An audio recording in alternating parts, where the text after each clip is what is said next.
We're not in a global financial panic right now. We may be heading for one. We talked about that separately. We're not in one right now.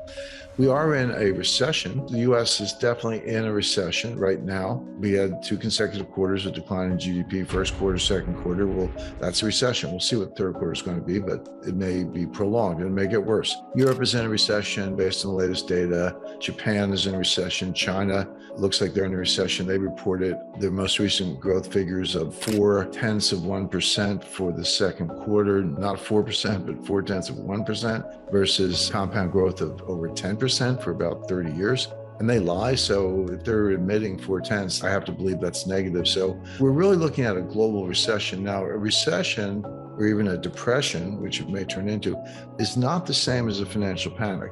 You can have panics without recessions. We saw that in 1998, 1987. You can have recessions without panics. We saw that in 1990 and 2020. Sometimes they do go together. 2008 was an example of both, a severe recession and a severe financial panic. But I would keep those separate because if we're not in a global financial panic, then we don't necessarily have dollar buying because of get me out of everything else. The dollar generally does rally in a financial panic. That's correct. The best description I've ever heard of a financial panic is everybody wants his money back. Doesn't matter what you're in, get me out, sell it, whatever. I want dollars. Well, when you get the dollars, you got to go buy something. So you can leave it in the bank, but banks are risky. The problem in 2008 is the banks were failing, and that didn't quite happen in 2020, but it absolutely happened in 2008. So they buy treasury bills. They buy treasury notes. They're the safest assets. They may not want them for long, but you can buy a 2-year treasury note or a 6-month treasury bill. You're not in it that long and your money's safe. So there is a demand for dollars somewhere around the world to buy that really good collateral because it looks like a safe haven relative to everything else that's falling apart. That's not exactly what's going on today, but it's related. But we are in a recession. Now, the recession should damp down the inflation. It hasn't yet. Inflation's high. There's no question about it. We see it in the data. You see it at the gas pump. You see it at the store. But that may trend a lot lower very quickly, but not for good reasons. In other words, you say, well, what's the Fed doing about inflation? Well, they really can't do anything about it. The inflation is coming from the supply side. Inflation can come from probably a lot of places, but 2 places in particular, supply side and the demand side. Supply side inflation is when there are shortages, there are bottlenecks, there is supply chain dysfunction, people run out of stuff, there's not enough fertilizer, not enough water, not enough truck drivers, ports are clogged, you can't get the input A to make item B, so you got to shut down assembly line because you can't get, titanium from Russia to build Boeing aircraft. But supply chains are breaking down in many different respects, and prices go up as a result. But the other kind of inflation is called cost push inflation. The other kind of inflation is demand pull inflation.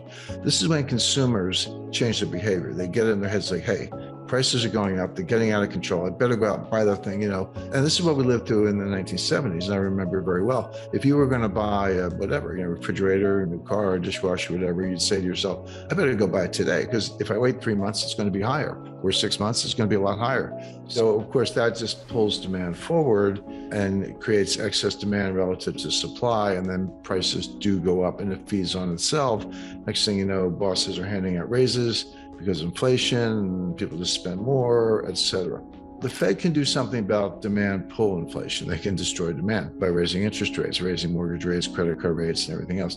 They can't do anything about supply inflation, the supply chain inflation, cost push inflation. They can't do anything about it. The Fed doesn't drill for oil. The Fed doesn't drive a truck. The Fed doesn't run a cargo line. The Fed doesn't mine, titanium in Russia. They can't do anything about any of those things. Inflation means prices are going up. But if they're going up for that reason, 2 things are true. 1, the Fed can't do anything about it. 2, it will probably run its own course in the sense that, if prices go higher, there's going to be a lot less discretionary income. You still got to put gas in your car and you still got to put food on the table. If those 2 things have doubled in price, and they have, then you have that much less left over for everything else. You'll say, well, I'm going to skip the vacation, skip the concert, skip the restaurant, a lot of things, new furniture. I'm not going to buy any of these things because all my money is going to buy gas and food. So you still get the gas and food, but not more. You just pay more, and the value of your dollar goes down, real wages go down, and you're not spending money on anything else. That'll put the economy in a recession real fast. That's happening. I mean, we're in a recession. I already said that, but it will get worse. Now, here comes the Fed, right? always a day late and a dollar short, or maybe too many dollars, but they always get it wrong, is my point. So what are they doing? Well, they're saying inflation in the numbers. They don't really seem to distinguish between supply side and demand side. And they go into the playbook, raise rates, raise them, raise them, raise them, raise them, raise them. That can get inflation under control, but only at the cost of a much worse recession, higher unemployment, business failures, people out of work. I say, who cares what the price of gas is if you're sitting home unemployed? The Bretton Woods institutions are still around. The World Bank kind of does what it was always supposed to do. The World Trade Organization is bigger and more powerful, but it does what it was supposed to do. The one that's changed the most is the International Monetary Fund, because we don't need swing loans for deficit problems anymore. You just devalue your currency. But they do make loans. Usually they're highly political, highly selective, and they do kind of work around the edges of global financial crises, but that really falls back on the Fed and the other central banks. So we're still in an age of Bretton Woods, but we're not in an age of gold. Bretton Woods pegged all currencies to the US dollar. And then the US dollar was pegged to gold at $35 an ounce. Now, by extension or, transitive law, if you want to use some sixth grade math, yeah, you were kind of pegged to gold because you were pegged to the dollar and the dollar was pegged to gold. But technically, you were pegged to the dollar. That made the dollar the kind of global hegemonic currency, if you will, but also left the UK extremely vulnerable because they had issued a lot of sterling, pound sterling notes denominated sterling to the Commonwealth countries, Australia, Canada, India at the time was still part of the British Empire, etc. They were technically redeemable into gold, but there's no way that the UK had that much gold. It wasn't even close. But by diminishing the role of sterling and elevating the role of the dollar, highlighting sterling's vulnerability to a run on gold, exacerbated economic tensions with everybody, including Canada, Australia, and a lot of the African members of the Commonwealth. But coming out of it, you did have a world where the only currency pegged to gold was the dollar and everybody else was pegged to the dollar. Now, why did they do it that way? The answer was that they felt that other currencies might run into difficulties, trade deficits, imbalance of payments, et cetera, and might have to devalue. Now, they didn't want anyone to devalue. That wasn't necessarily the plan, but realistically, they thought it might happen. And again, that was one of the problems of the 1920s, 1930s, is that devaluing against gold was a total crack up. It usually came hand in glove with the banking panic as it did in the UK in 1931. So they felt that if you could modulate that process, the dollar was always pegged to gold. That was the anchor of the whole system. But if you ran into trade deficit problems, there was a swing lender. The swing lender was the International Monetary Fund. That was really the role of the International Monetary Fund at the beginning. Throughout the 80s, 90s, and into the 2000s, it's become this like global monetary policeman. They impose all kinds of deals. They make loans. They made multi-billion-dollar loans to Ukraine a couple of years ago. Ukraine did not meet any of the criteria for a borrower, but obviously it was political. So the IMF has become like the finance arm of the US State Department and a highly, highly political organization, wandered very far from its original intention. But the original intent was that if you were in a little distress, the IMF could make you a loan of gold or dollars. That would buy time for you to fix whatever problem it was. Maybe you needed to lower your unit labor costs. Maybe you needed to create more efficiency, reduce regulation, raise taxes, whatever the case might be. It would buy time, and then you could get back and keep the exchange rate. But sometimes that didn't work. Either it was politically infeasible, we're not going to raise taxes, or we're going to lose an election, or we can't squash wages because we'll have strikes, and we actually have to devalue. And when that happened, you could do that. There was a process. You would devalue against the dollar. At the beginning of World War I, now it goes back to 1914, countries suspended exports of gold, suspended convertibility of gold. They wanted to hang on to all the gold they could. They knew that gold would be crucial. Gold was money, in effect, and would be crucial in fighting and winning the war, so they weren't going to let any out of hand. So the gold standard prevailed through almost all the 19th century, really back to the kind of the post-Napoleonic period in 1815, was abruptly ended with the outbreak of World War I. Interestingly, one of the biggest advocates for not ending it, at least in the UK, was an advisor to the Exchequer named John Maynard Keynes. Keynes is his reputation as this gold basher, gold hater, barbarous relic and all that stuff, which he never said, by the way. I actually tracked down the 1924 first edition of his works to see what he actually did say. And he was not talking about gold. He was talking about the gold exchange standard of the 1920s. But he argued strenuously in 1914 that the UK should not go off the gold standard. And the reason he said that was, we're not going to win the war with money or with gold. We're going to win the war with credit.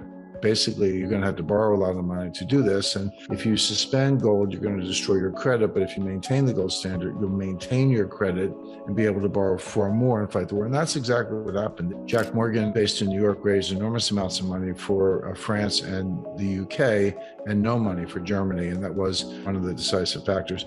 So now kind of move ahead to the 1920s. One by one, countries had to rejoin the gold standard. Gold standard was voluntary. There was no IMF, International Monetary Fund, at the time.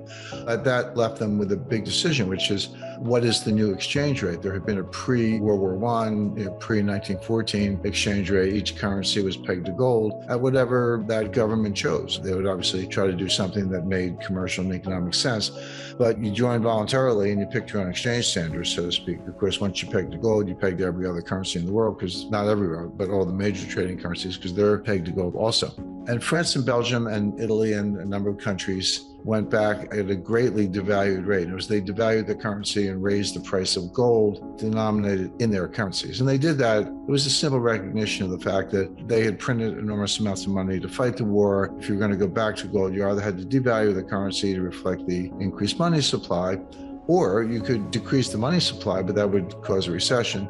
So they basically inflated their currencies and went back to gold at a new standard. That's why, 1925, American expatriates were living very comfortably in Paris on relatively modest US dollar incomes, because franc was so devalued when they went back to gold.